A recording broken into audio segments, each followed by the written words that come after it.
संकेत किए।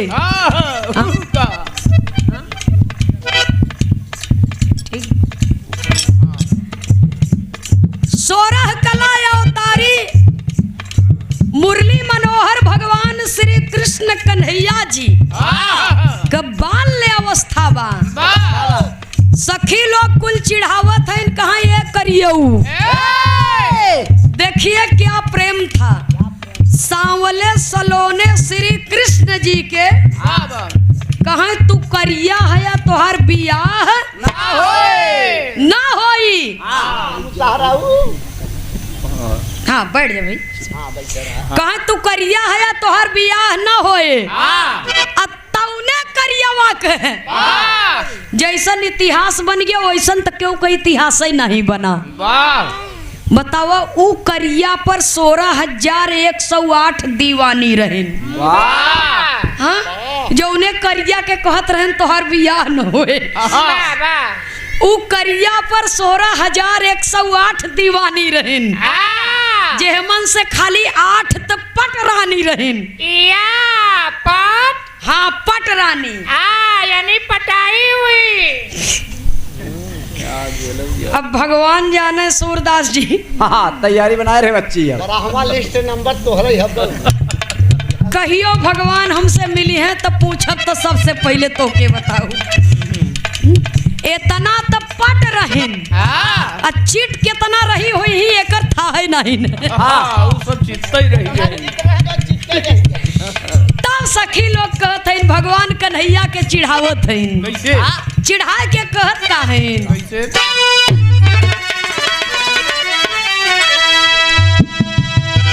कहे हमारा सांवर रंग मन नहीं भावे। ए हो सांवरिया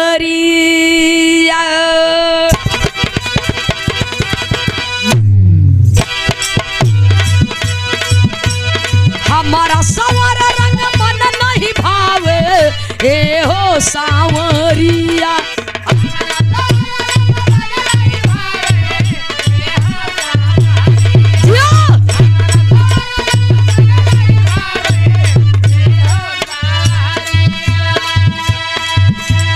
हमारा सांवर रंग मन नहीं भावे।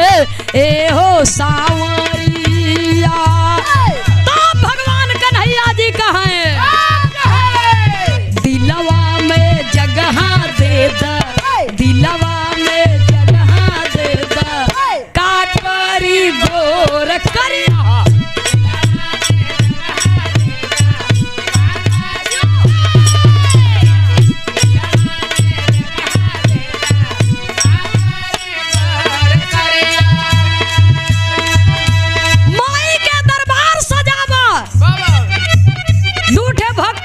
में बतियावत हुवन।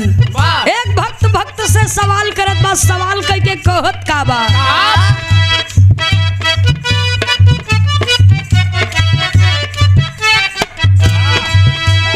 काहे के डलिया बनल बा का हो लगल बा ओ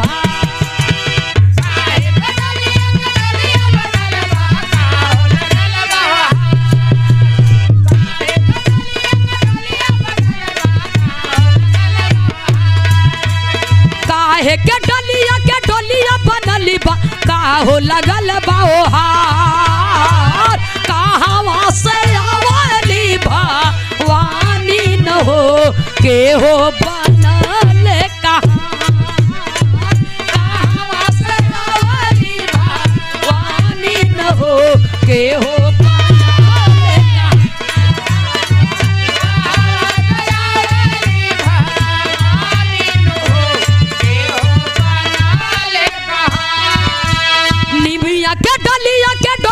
बनल बानी में पतैया ओ हार।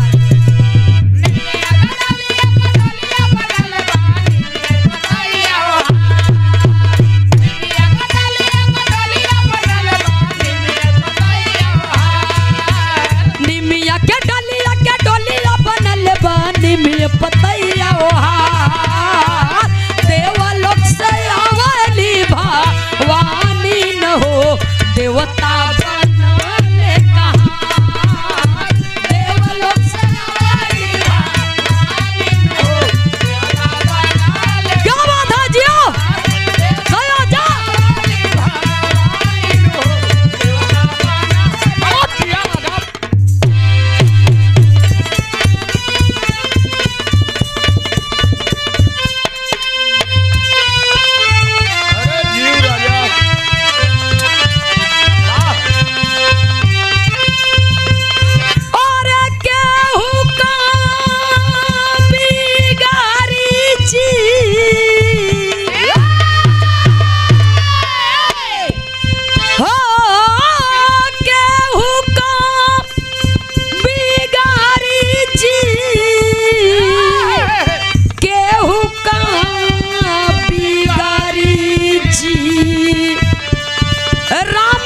बिगड़ी है जेकर केहू का बिगाड़ी जी। लेकिन सुनने वाले श्रोता सज्जनों, राम भगवान तब्बे तक साथ दे ही जब तक आपन नियत ठीक बा।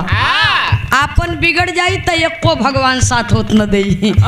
इसलिए हमार कहना है, अरे केहू कम सुधारी जी, ओ केहू का सुधारी जी, केहू का सुधारी जी। आपन जे बिगाड़ी होकर, आपन जे बिगाड़ी होकर केहू का सुधारी जी।